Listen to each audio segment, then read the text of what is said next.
नहीं है। किसको आप जरा कुछ भी बता दीजिए, आप किस महीने को बता दीजिए जो भगवान नाम से नहीं जुड़ा हो।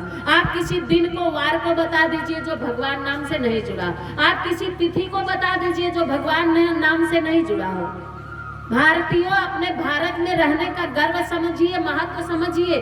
कोई भी पेड़ पौधा को बता दीजिए जो भगवान के नाम से नहीं जुड़ा हो, जिसमें भगवान का नाम नहीं आता हो। ना कोई तिथि बची है, ना कोई दिन बचा है, ना कोई टाइम बची है, ना कोई रात बची है, ना कोई महीना बचा है, और ना कोई पेड़ पौधे बचे हैं। और तो और मेरे भाइयों बहनों, ये भारत ही एक ऐसा देश है जहाँ पत्थर में भी प्राण डाल करके उनको पूज लिए जाते हैं। ये है भारत की महानता, और इसीलिए भारत को महान कहते हैं। पत्थर में भी प्राण, एक वो भी देश है जो प्राण निकाल लिया जाता है, और एक ये भी देश है जो पत्थरों में प्राण डाल दिया जाता है वेद मंत्रों के माध्यम से, और उस पर मत्था टेक करके हम पूजते हैं, उसको भगवान मानते हैं। ये अपने है भारत की श्रद्धा।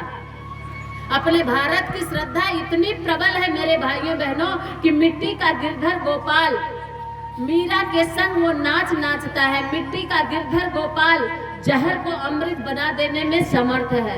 ये अपने भारत की विशेषता है, ये अपने भारत की ही परंपरा, और कहीं नहीं आपको मिलेगी। गुरु और शिष्यों की परंपरा, जो पवित्र पावन धरती का सबसे पवित्र पावन संबंध है, वो है गुरु और शिष्य की परंपरा। भारत देश के सिवा आपको ये परंपरा और कहीं नहीं मिलेगी, केवल अपने भारत में है ये पवित्र पावन संबंध। गुरु और शिष्य का संबंध पति और पत्नी के तरह से आध्यात्मिक संबंध है गुरु और शिष्य का, ये अपने भारत में होता है। हमने कहा कोई भी तिथि, कोई भी वार, कोई भी महीना, महीने से शुरू कर दीजिए। कोई महीना नहीं जो भगवान नाम से छूटा हो, कोई दिन नहीं। आप कहाँ से शुरू करिए? रविवार से शुरू करिए ना, रविवार से शुरू करिए। रविवार को दिन भगवान सूर्य का माना जाता है।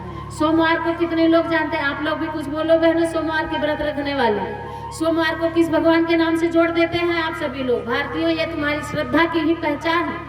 सोमवार को जोड़ देते हैं भगवान शंकर के नाम से जोड़ करके, और मंगलवार को पूछिए मैं तो एक बानर को भी पूजनीय बना लिया गया। ये अपने भारत की परंपरा है, ये अपने भारत की श्रद्धा है, जो एक बानर को भी इतना पूजनीय बना दिया गया।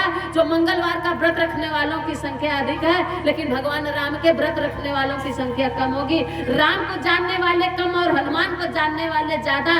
ये है अपने भारत की भक्ति, और ये है अपने भारत के भक्त की भक्त बनने का, ये है अपने भारत की परंपरा।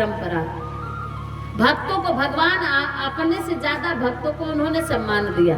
और फिर चले आइए, गुरुवार में चले आए, मंगलवार में चले आए, बुधवार में चले आइए तो विष्णु भगवान के लिए। गुरुवार में चले आए तो अपने गुरुदेव का व्रत रखिए, और फिर शुक्रवार में संतोषी माता को ले लीजिए, फिर शनिवार में शनिदेव को ले लीजिए, रविवार को फिर से सूर्य भगवान। कौन सा वार ऐसा बचा है? आप कुछ बताइए ना, कौन सा जान? मेरे भाइयों बहनों, पेड़ पौधों पे आ जाइए। बट वृक्ष के नीचे हमारे हजारों हजारों साल ऋषि मुनियों ने बरगद के पेड़ के नीचे साधना करके आज बरगद को भी, पेड़ को भी पूजनीय बना दिया। जड़ पेड़ को भी, वृक्ष को भी पूजनीय बना देने की शक्ति है, तो वो हमारे भारत की विशेषता है। एक पीपल के एक एक पत्तियों पे देवताओं का वास माना गया है, तो वो अपने भारत की ही विशेषता और कहीं नहीं माना गया है। छोटे से बिरवा से शुरू करिए, आप दुर्वा से उठा लीजिए। एक दुर्वा अगर नहीं है तो गणेश भगवान की पूजा नहीं होती है, ये अपने भारत की विशेषता है। दुर्वा से उठाइए और कुशा तक जाइए, धस जाने वाला, गढ़ जाने वाले कुशा को भी हम पूजनीय बना दिए हैं। और जब रुद्राभिषेक होता है तो बिना कुशा के रुद्राभिषेक नहीं होता है। बिना कुश की पवित्री पहने आप धार्मिक कार्य नहीं कर सकते। एक तुच्छ दुर्वा घास को भी हम पूजनीय बना देने वाले भारतीय, एक तुच्छ वो कुशा को भी हम पूजनीय बना देने वाले भारतीय। अभी कार्तिक का महीना चल रहा है, एक छोटी सी बिरवा के रूप में यहाँ तुलसी माता के नाम से पूजी जाती। ये अपने भारत की श्रद्धा है, जो पूरे कार्तिक माह में कुमारी कन्याएं माता तुलसी की पूजा करके अच्छे घर भर की कामना करती हैं। ये अपने भारत की श्रद्धा है, अपने भारत की विशेषता। कितने कितने भारतीयों आपके सौभाग्य को गिनाएं। जब आप कार्तिक माह में नवमी तिथि में और एकादशी तिथि में आते हैं तो एक आंवला का पूजन अमृत के रूप में किया जाता है। सभी पेड़ों की पूजा अपने भगवान नाम से पेड़ों को भी जोड़ दिया गया है। ये अपने भारत की विशेषता है। और तो और मेरे भाइयों बहनों, तिथियों में आ जाइए। एकादशी से शुरू करते हैं, प्रतिपदा से शुरू करते हैं। प्रतिपदा के दिन कलश स्थापन, चाहे वो आपका जो भी हो, कलश स्थापन का दिन प्रतिपदा को ही माना गया। द्वितीया को भैया दो, तृतीया को तीज, हरियाली तीज बहनें जो अपने सुहाग की रक्षा के लिए तीज का व्रत करती हैं।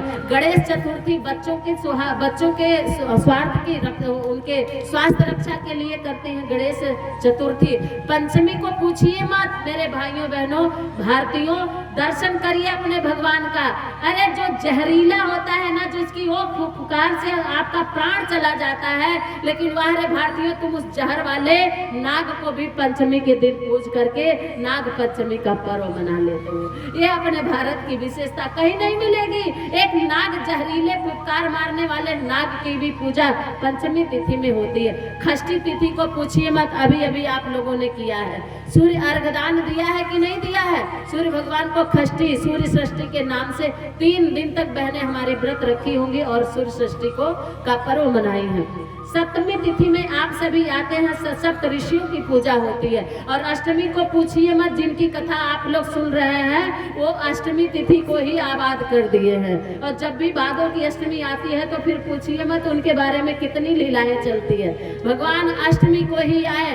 और फिर आ जाइए नवमी में, कल जन्म होगा और नवमी तिथि को इतना पुनीत बना दिए, इतना पुनीत बना दिए।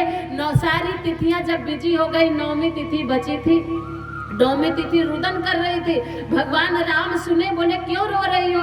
तो बोले प्रभु सारी तिथियां में तो कुछ न कुछ हुआ है, प्रतिपदा, भैया दूज, सारी तिथियां हो गई, मैं तो एकदम खाली रिक्त पड़ी हूँ। भगवान राम कहने लगे जिसमें कोई नहीं है उसका तो मैं हूँ ना।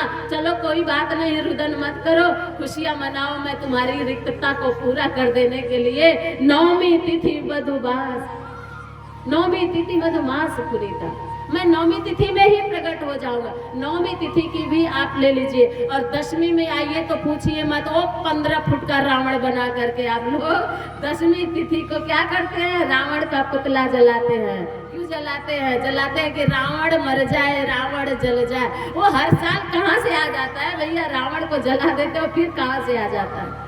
दशमी को रावण को क्यों जलाते हैं? दशमी को रावण को जलाने का दर्शन होता है कि हम बुराइयों पर विजय प्राप्त कर ले, अच्छाई इतना हमारे अंदर आ जाए। लेकिन हम तो केवल नाटक खेल ही लेते हैं। विजयादशमी के पर्व पर हम सब नाटक खेला करते हैं और सचमुच के रावण जिंदा है, कागज के रावण जलते हैं। कागज के रावण को जला करके हम बड़े खुश हो जाते हैं। क्या हुआ? रावण जल गया। रावण कहाँ जला मेरे भाइयों बहनों? जब आप रावण को जलाते हैं ना तो उसमें से हट्टास करके रावण हंसता है और कहता है, अतरौलिया वालों, विजयादशमी मनाने वालों, तुम मुझे जला करके सोच रहे हो कि मैं जल रहा हूँ? अरे मैं उससे जलूंगा, मैं उससे मरूंगा जब इसमें से कोई मुझे जलाने वाला, मारने वाला राम होगा। और इसमें से राम नहीं है तो मैं कभी नहीं जलूंगा। यही कारण है कि कोई राम नहीं मारता है रावण को। अगर आज रावण मर जाता तो हर साल क्यों जिंदा जलाया जाता? दशमी तिथि को विजयादशमी के रूप में मनाते हैं। और एकादशी तिथि आप सभी लोग जानते हैं, एकादशी तिथि कितनी पावन पूर्व। अभी आप लोगों ने देवउठनी एकादशी मनाया है ना? तो मेरे भाइयों बहनों, द्वादशी तिथि जो द्वादश आप सभी लोग ये सुन रहे हैं भागवत कथा, इसमें द्वादश का ही बहुत महत्व है, द्वादश स्कंद का ही बहुत महत्व है। और द्वादश तिथि आप सभी लोग, त्रयोदशी तिथि, चतुर्दशी तिथि, पूर्णिमा तिथि आज कल ही है। मेरे ख्याल से हम तो जान रहे हैं कि कल आपके रोड पे जगह नहीं होगी, इतने लोग पूर्णिमा में स्नान करने के लिए जाएंगे, है ना? कल ही है ना? बड़ा अच्छा सुयोग है। आप लोग तो ऐसी गंगोत्री में स्नान कर रहे हैं, आप लोग तो भागवती गंगा में स्नान कर रहे हैं, है ना? तो कल ज्यादा से ज्यादा संख्या में भगवती गंगा में स्नान करने आप सभी लोग आइएगा। दर्शन कराते हुए मेरे भाइयों बहनों, महीने का दर्शन, दिन का दर्शन, तिथि का दर्शन, वार का दर्शन कराते हुए कितने दर्शन कराए आप लोगों को।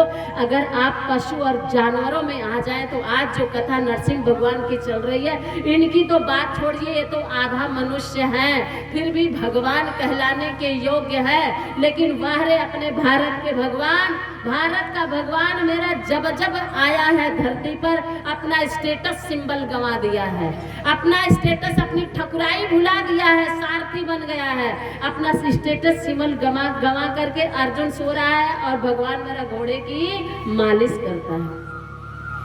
ऐसा है अपना भगवान। और जब जानवरों में आते हैं ना, पशुओं में आते हैं ना, तो गाय का नाम लेते ही हम माता के नाम से जानते हैं। और 33 कोट देवताओं का दर्शन कराने वाली हमारी गौ माता अपने ये भारत की विशेषता है। और चलिए मेरे भाई कि कहाँ जाएंगे, इसमें जाएंगे, किस जानवर को आप जानना चाहते हैं? जब हम मैला साफ करने वाला तुच्छ प्राणी को लेते हैं सुअर, तो उसमें भी हमें वाराह भगवान के नाम से जोड़ दिया जाता है। जो वाराह भगवान भी अवतार लिए थे सुअर के रूप में। मेरे भाइयों बहनों, ये है अपने भारत की विशेषता। जब मंदराचल पर्वत डूबने को हुआ तो उस समय जानते हैं क्या हुआ? देखा कि अब गाड़ी फंस जाने वाली है, तो वहाँ भगवान अपना स्टेटस सिंबल हटा देता है। हम भूल जाता है कि हम परब्रह्म परमेश्वर है और छोटे से कछुआ के रूप में कच्छप अवतार ले लेता है। आप मछली के रूप में अगर जाए तो मत्स्य अवतार के रूप में भगवान अवतरित हो जाता है। जहाँ जैसी जरूरत पड़ी है भगवान वैसा अवतार ले लिया है। एक बार मेरे भाइयों बहनों, अपने इस भारत के, अपने भारत की मिट्टी के, अपने भारत के भगवान का और अपने इस श्रद्धा का दर्शन करके गर्वान्वित होइए और गर्व से कहिए कि हम भारतीय हैं, हम भारत में जन्म लेने वाले हैं। अपने इस महत्व को समझिए और एक अच्छे सच्चे अर्थों में भारतीय बन करके और अपनी श्रद्धा, अपने विश्वास, अपने भारत के भगवान को पहचान करके इस मनुष्य जीवन को सफल बना लीजिए। बताने को भी बहुत है, लेकिन अब समय आप सभी लोगों का आरती का हो गया है ना, आरती का समय हो गया है। इसलिए आइए अभी शेष आप लोगों को हम इस स्कंद को पूरा करते हुए आरती की तरफ ले चलेंगे।